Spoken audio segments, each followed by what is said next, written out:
Hey, what's wrong with you, man? You ain't subscribed yet? IUIC Atlanta Burning 2.0. What you waiting on? Get it done. Do it now. Hey, get them clicks, get them likes, and subscribe. Do it now.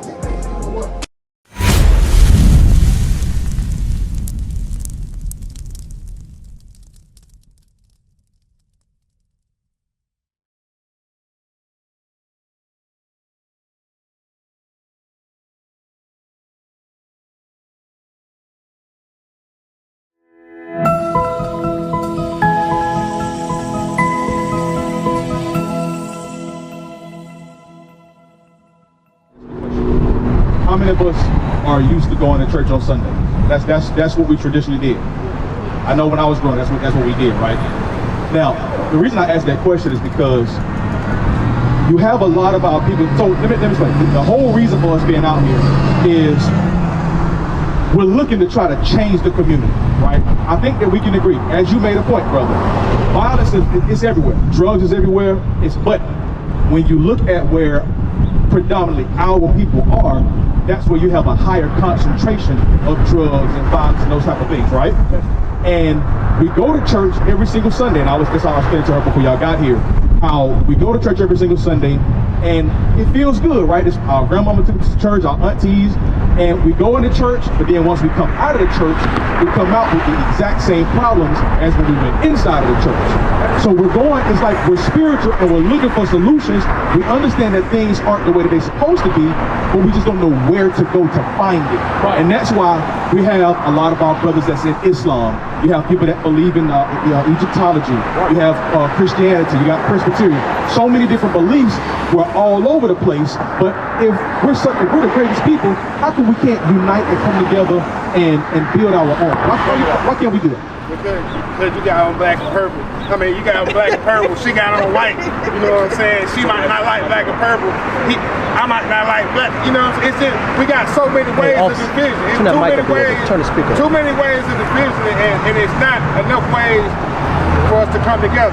You know what I'm saying? I agree with you 1,000%, and I like the way you said that. Like I said, enough of us to come together to actually make a change.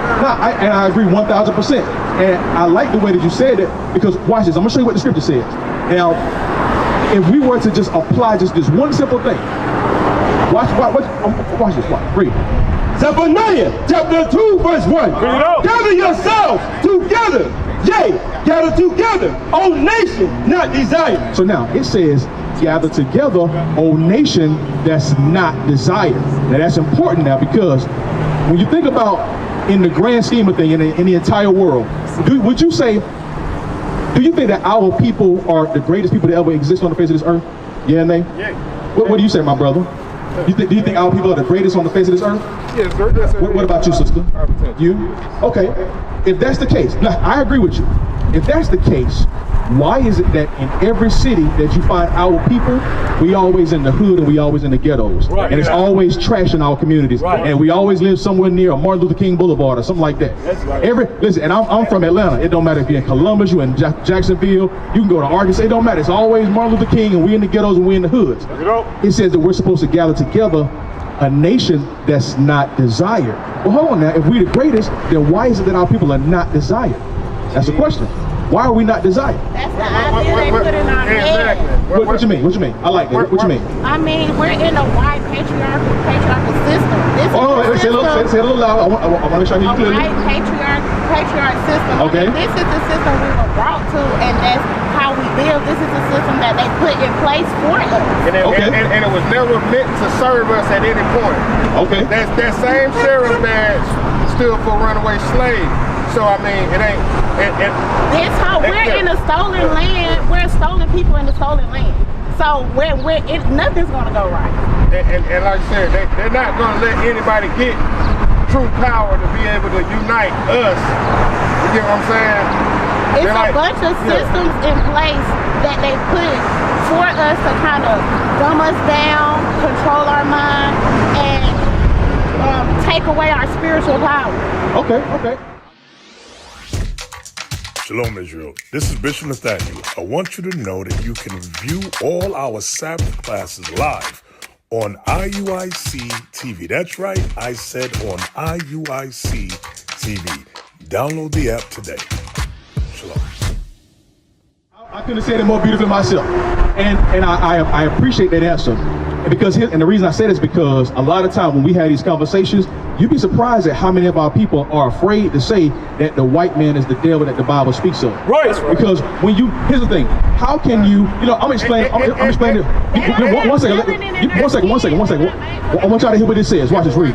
Deuteronomy chapter 28, verse 29. And thou shalt grope at noonday as the blind gropeth in dark. So now, read verse 15 first. I want y'all to hear this real quick. Read. Verse 15. But it shall come to pass, if thou wilt not hearken unto the voice of the Lord thy God. So, if we make the choice to not listen to God, read. To observe, to do all his commandments and his statutes, which I command thee this day. So, one thing I want to clear up, just before we go any farther. Jesus, God, nowhere in the Bible did God give us a religion. That's right. Nowhere is in the Bible. This is the Bible. The word Christianity is not mentioned in this book one time. Not one time. So it makes you ask the question, well, why is there so many of our people of Christianity? But I'm getting to the point, right? If we make the choice to not listen to what God told us to do, read. That all these curses shall come upon thee and overtake thee. Now understand, the relationship that we have with God is, he is our father, we are his children, right? A father gives his child instructions, right? So let's say, you tell your son or you tell your daughter, listen, your job is to take out the trash every single day for the week. Your job, you tell your daughter, I want you to iron the clothes, whatever, every day for the rest of the week. What do you think is going to happen if your child deliberately disobeys you? What happens? Deliberately discipline. Don't deliberately discipline. What about you? He couldn't say it better himself. Right, so, okay, so now, the reason I gave that analogy is because that's our relationship with God. He says if we make the choice to not do what he told us to do, that curses were going to happen to us. So if your child disobeys you, that means that your child doesn't have your respect, they don't have your protection. It's like you tell your child, listen, I want you in the house before the street light come on. Remember back in the day we had to come in the house? But if you stayed outside, whatever happened to you, that's you, because you didn't follow the Father's instructions, right? Well, we made a choice to disobey what God told us to do, and as a result of it, curses happen to us, right? Read verse 16. I'm getting to what you said. Verse 16. Cursed shall thou be in the city, and cursed shall thou be in the field. All right, now let's examine that. God gave us instructions and told us the things that we're supposed to do.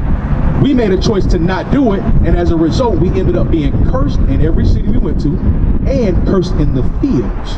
Okay? Well, to the same point, I travel for a living, and literally every single city that I go to, we're always at the bottom. Right. Now you have some of us that's kind of sprinkled out in some of the good areas, but the majority of us, it's like we just can't escape this hood mentality. Right. It's like it defines who we are. It defines how I decide to move. That's not who we are. Right. No, we're inventors. That's right. We're the best cooks. Right. We're the best artists. Right. We're the best at music. Listen, we're the only group of people that can be in the condition that we in throughout the world and still be able to thrive and find a way to find joy in it.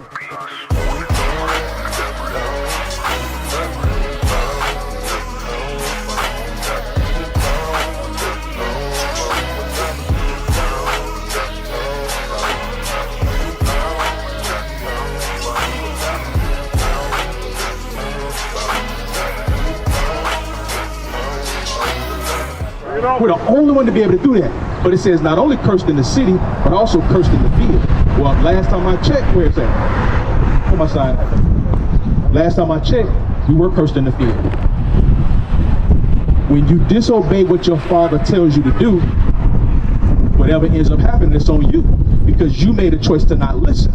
We have God's essence sprinkled on the inside of us. That's why we're so great. That's why our skin glows. That's why listen, you can go to any hood in America and take a bag of nickels and throw it in the air and hit 12 different women that look better than any white woman any day of the week. That's because that's the greatness that's on the inside of us. Watch this, read verse 29 now. Watch this. We're still talking about the curses because we made a choice to not listen to God, right? Read. Verse 29. And thou shalt grope at noonday. So we're going to grope at noonday. As the blind gropeth in darkness, and thou shalt not prosper in thy ways. Okay, so now let's explain this analogy. It says that we're going to grope at noonday, similar to how a blind man gropes in darkness. So, y'all ever heard the phrase high noon? So the reason why that's a popular phrase is because When the sun is at its highest point in the sky, it's around noontime. But when the sun is at its highest point, that means that it's the most light that you're going to have for the day at that moment in time. But he says we're going to grope at noonday, similar to how a blind man gropes in darkness. So if there's so much light outside, why is it that we can't see? What's the issue? And the reason why is because think about what a blind man does. If he or she is taking a step, they're hitting the ground because they're trying to make sure that the next step that they take is a solid foundation for them to step on, right? They don't want to walk into any traffic or any water. Well, we do the same thing, but except when we walk, we place our foundation in religion. We place our foundation in politics or economics or other belief systems, thinking that we're going to come together with the same mind. As you say, I got a purple shirt, we got the white shirt, we all divisive, but we're placing our foundation in things that have no benefit to us. Right. How many times they gonna say hands up, don't shoot, and they still shoot us? How many times we gonna say vote or die? We voted, what happened? We're still in the exact same conditions. Right. It's like we're doomed to keep repeating this same cycle over and over and over and over again. And when is gonna be enough? At what point are we gonna realize that we gotta come? Give me Ecclesiastes 11. I got you. Before y'all go, y'all got a flyer? You got flyers? Okay, make sure y'all check us out, all right? So, as I was explaining, when you, say again? No, 1711, yes. No, I remember where I was. What I was gonna say was, what I want you guys to understand is that the reason why we have to be in the conditions that we're in is because even today, right now, today, June the 7th, 2024, we're still purposefully disobeying God every single day. And so like, remember the analogy that I gave you before about your son taking out the trash, right? So he's gonna have to be disciplined. Well, what would your son have to do what if your son decided, I'm gonna do what my father told me to do? What's gonna happen? Probably reward him. You will reward him, right? Why would you reward him? To add the sense of make it an easy road. He's following your instructions, right? Yeah. So you want to continue that good behavior. They call it positive reinforcement. You want to reinforce that positive behavior. Well, guess what? God wants to reinforce positive behavior for us. That's right. But all we got to do is just follow what he told us to do in the first place. That's right. Remember, we the one keep making the choice to do all this nonsense. We the ones that keep stealing and killing from each other. We the ones that keep selling drugs in our neighborhood. We the ones where I can't even look at you like a man and show you respect.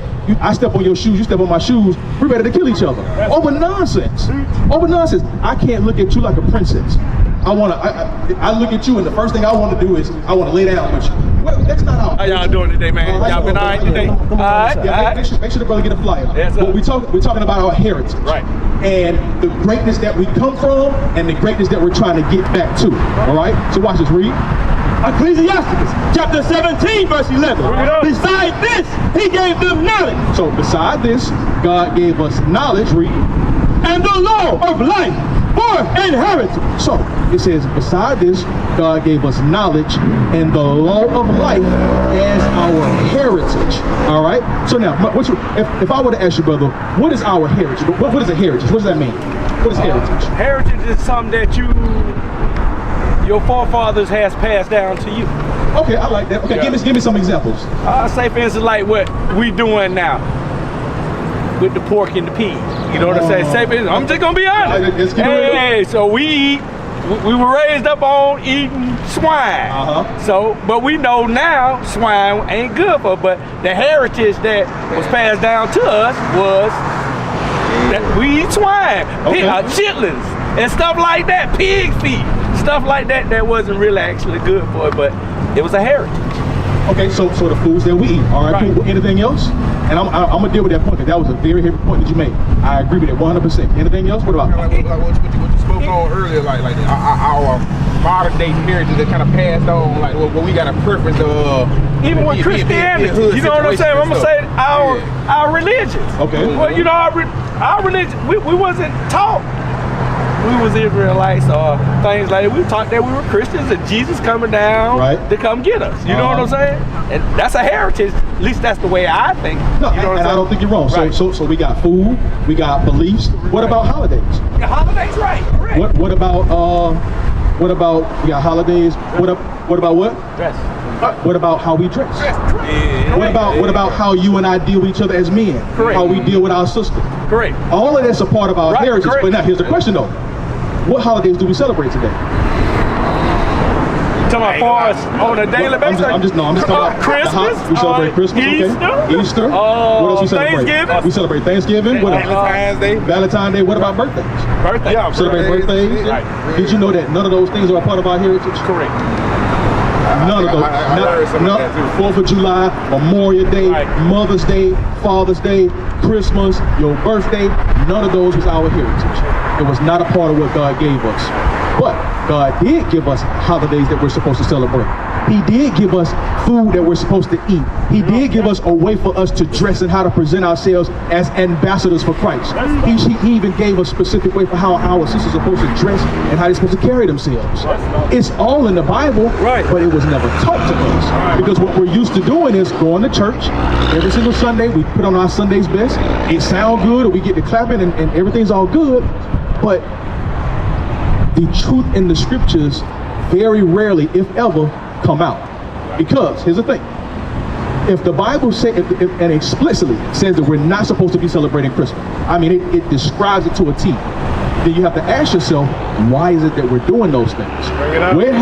Where's the disconnect? What has happened to take us away from what God has originally called us to do? Because remember, it said beside this, he gave them knowledge and the law of life as an heritage. I'm going to show you just how far it's gone. Give me Lamentations chapter 5. Chapter 5. How many, youngsters, let me ask you a question real quick. My fast, how old are you? 19. You're 19? Who would you say is your favorite music artist right now? I like Poncho. You like who? I like Poncho? Poncho. Okay.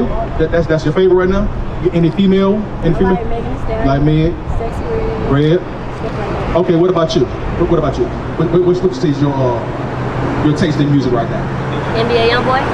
NBA? Okay. All right. That's pretty much all you listen to? Yeah. Yeah, you old school, so I'm probably. Yeah. You old school. I know what you listen to. What about you, brother? I'm late 90s, early 2000s, you know, Outkast, Goody Mob. Okay. Okay, so you Young Jeezy. Okay, all right. Okay, so now I want to show y'all something. I asked that question on purpose, right? Since you're the youngest, I'm going to ask you, because you the future. How old are you? 24. You young too. How old are you, brother? 34. 34. You? 51. Oh, you look good for 51. Yeah. All right, okay, cool. Yeah. So I'm gonna ask the youngest, because y'all are our future, right? What you want to be? When you get out of school, what do you want to do? I want to be a child psychiatrist. A child psychiatrist. Okay, so you want to help children to develop to be able to thrive in the world. Okay. I understand. Now, that's commendable. I want to show y'all something. Let's take Lamentations 5. Start at verse number 8.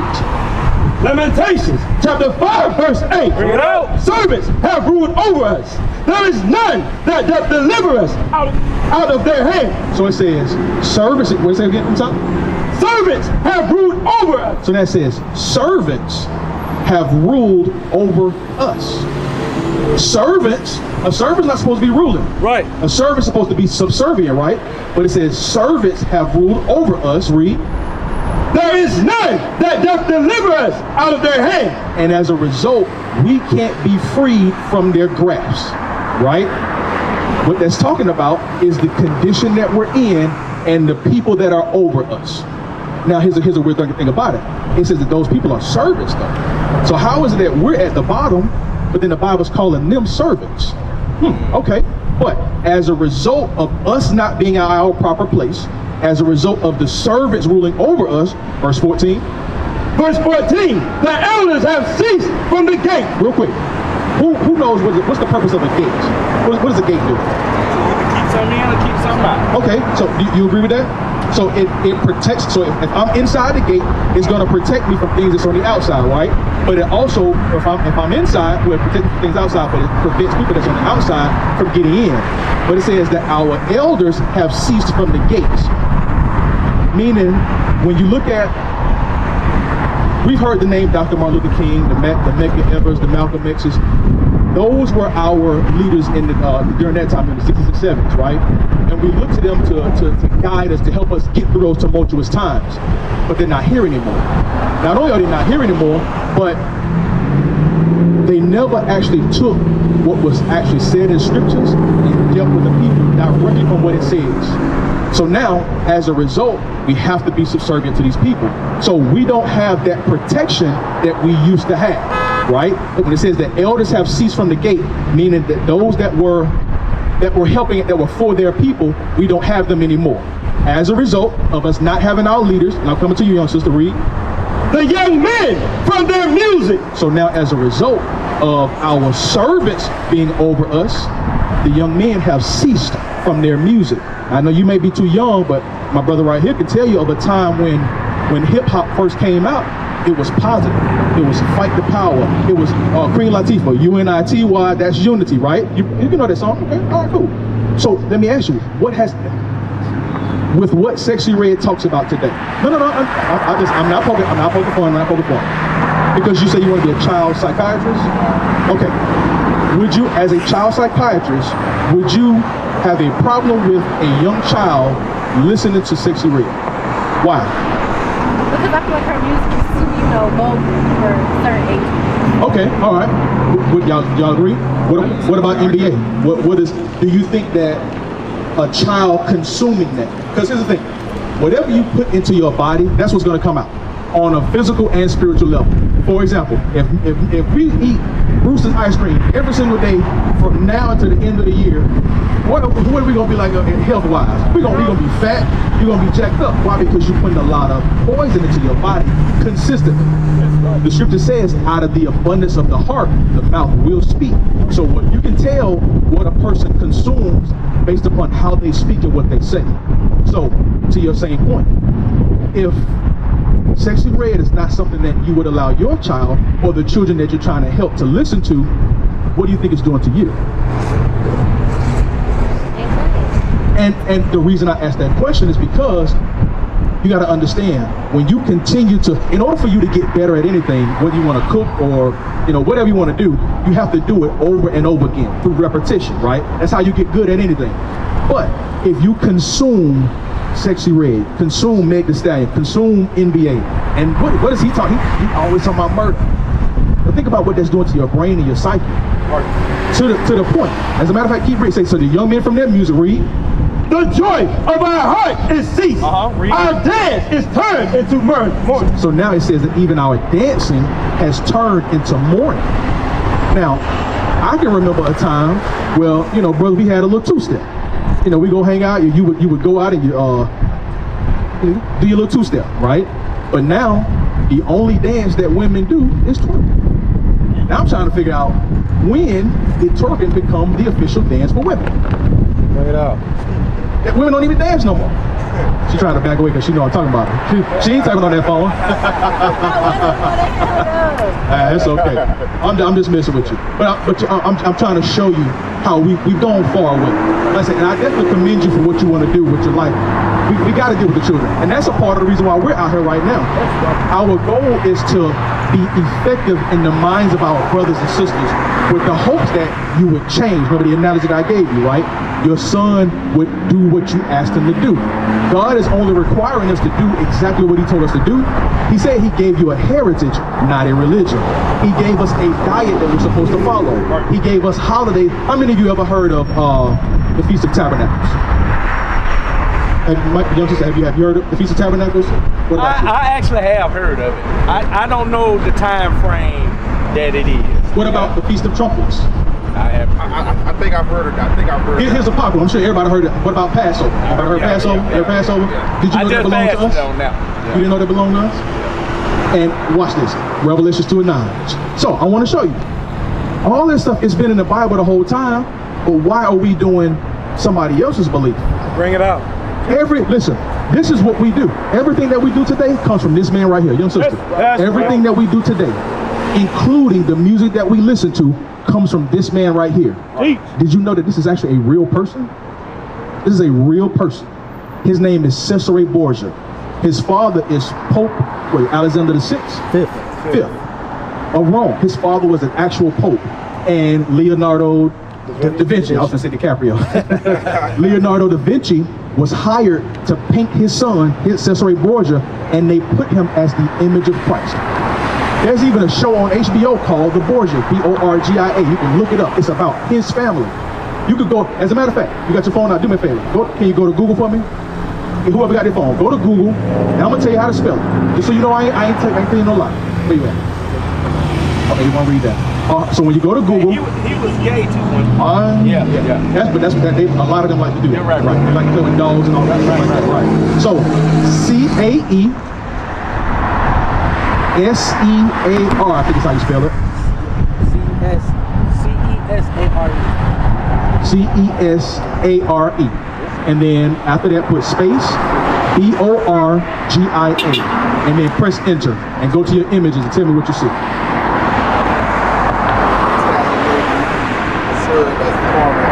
What images do you see though? Click on images. Tell me who you see. They got a side by side him and the typical Jesus. So my question now is, we didn't type in Jesus, we typed in Cesare Borgia. Why did this image come up that the world believes that this man is Jesus? Bring it out. Why did this image come up? I know you didn't try it, but in your free time, try it. Type in Cesare or Caesar Borgia, and this is what's going to come up. Now, if that's, why do we call this man Jesus then? Why do we call him Jesus? For you, young sister, read this. Revelations chapter 2, verse 9. Bring it out. I know thy poverty. Now, anytime you have in the Bible where the letters are red, that's what Christ is speaking. This is in red, as in he's speaking. Read. I know thy works, and tribulation, and poverty, but thou art rich. And notice it says, I know your works, your tribulation, and your poverty. Now, okay, now last time I checked, the so-called Jewish man, they own all the media, they own the hip-hop industry.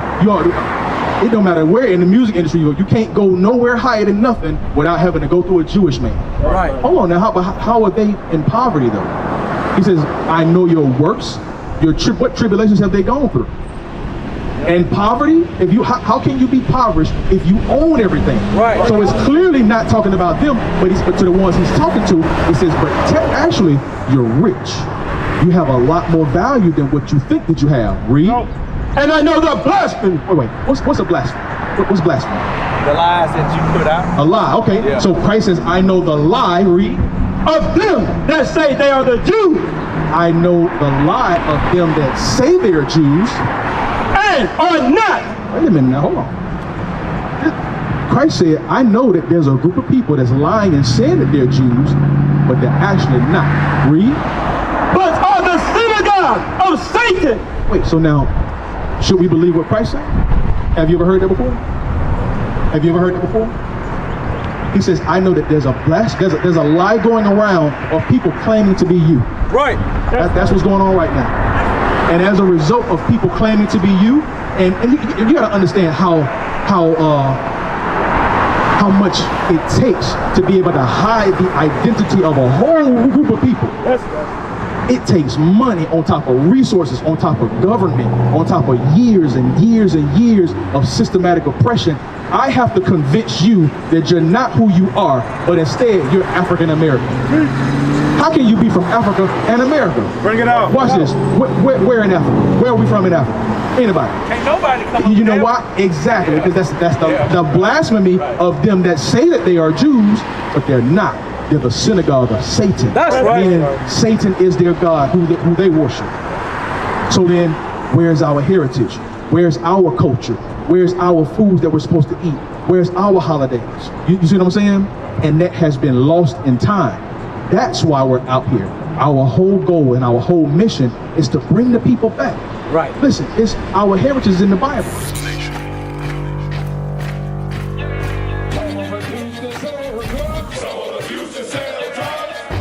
Nation is men leading by example.